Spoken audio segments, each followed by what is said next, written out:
सुनिए एक ऐसे व्रत की कहानी जहां पानी की एक बूंद न पीने वाले को मिलता है 24 एकादशियों का फल। ये है निर्जला एकादशी, जहां भीम की तपस्या ने बदल दिया था धर्म का इतिहास।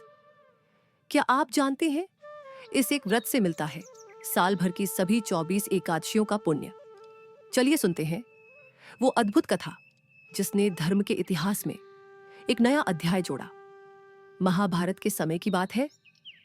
भीम, जिन्हें वायुपुत्र कहा जाता था, वो इतने बलशाली थे कि दुश्मनों का खून तक पी जाते थे। पर उनकी एक कमजोरी थी, वो भूख बर्दाश्त नहीं कर पाते थे। एक बार जब सभी पांडव एकादशी का व्रत रख रहे थे, तो भीम ने युधिष्ठिर से कहा, भैया, मैं तो एक दिन भी बिना खाए नहीं रह सकता। मेरी क्षुधा तो हिरण्यकश्यप जैसे राक्षसों को भी मात दे सकती है। युधिष्ठिर ने समझाया, अगर तुम एकादशी छोड़ोगे तो तुम्हारे पितरों को नरक की यातनाएं भोगनी पड़ेंगी। एक एकादशी छोड़ने का पाप 23 जन्मों के पुण्य का नाश करता है। यह सुनकर भीम की आंखों में आंसू आ गए। वो सीधे पहुंचे महर्षि वेद व्यास के आश्रम। व्यास जी ने देखा, भीम का माथा पसीने से भीगा है, आंखें डरी हुई हैं। उन्होंने पूछा, क्या हुआ वत्स, क्यों इतने व्यथित हो? भीम ने सिसकते हुए कहा, गुरुदेव, मैं धर्म को नष्ट नहीं करना चाहता, पर मेरा शरीर उपवास सहन नहीं कर पाता। क्या कोई उपाय है जहां मैं सभी एकादशियों का फल पा सकूं? व्यास जी मुस्कुराए।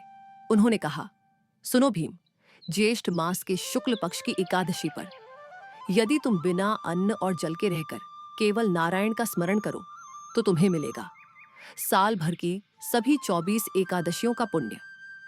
भीम ने आश्चर्य से पूछा, पर गुरुदेव, बिना पानी के तो मनुष्य जीवित भी नहीं रह सकता। व्यास जी ने आशीर्वाद दिया, जहां इच्छा शक्ति होती है वहां भगवान मार्ग निकालते हैं। तुम्हारी भक्ति तुम्हें बचाएगी। अगले दिन सूर्योदय से पहले ही भीम ने संकल्प लिया, आज मैं भगवान विष्णु की प्रसन्नता के लिए निर्जला व्रत रखता हूं। पहले 3 प्रहर तक सब ठीक रहा। भीम एयुएम नमो नारायणाय जपते रहे। दोपहर होते होते उनका गला सूखने लगा, चेहरा तप्त हो उठा। शाम तक स्थिति भयावह हो गई, होंठ फट गए, आंखें धंस गईं, शरीर कांपने लगा। तभी आकाश से प्रकट हुआ भगवान विष्णु का सुदर्शन चक्र। वो भीम के सिर पर घूमने लगा। उससे निकलने वाली शीतल वायु ने भीम के शरीर का ताप कम कर दिया। इतने में प्रकट हुए गरुड़ देव।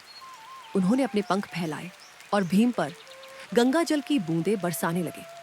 ये देखकर भीम के मन में नया उत्साह जागा। अगले दिन सूर्यास्त हुआ तो भीम ने सफलतापूर्वक व्रत पूरा कर लिया। तभी प्रकट हुए स्वयं श्री हरि विष्णु।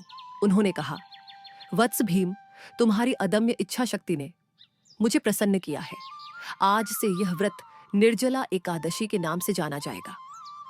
जो कोई इस दिन बिना जल के व्रत रखेगा उसे मिलेगा सभी 24 एकादशियों का पुण्य। पितरों की मुक्ति मोक्ष का मार्ग। भीम ने प्रेम विभोर होकर विष्णु के चरणों में जल चढ़ाया। उसी पल स्वर्ग से उनके पितर बोले, पुत्र, तुम्हारे इस व्रत ने हमें मुक्ति दिलाई। आज विज्ञान भी मानता है 24 घंटे का यह उपवास शरीर के विषैले तत्वों को बाहर निकालता है, पाचन तंत्र को आराम देता है, मानसिक एकाग्रता बढ़ाता है। पर हमारे ऋषियों ने तो हजारों साल पहले ही जान लिया था, यह व्रत है मनुष्य की इच्छा शक्ति की परीक्षा। 2025 में निर्जला एकादशी व्रत प्रारंभ 6 जून सुबह 2:15। व्रत समापन 7 जून सुबह 4:47। सुबह ब्रह्म मुहूर्त 4 बजे।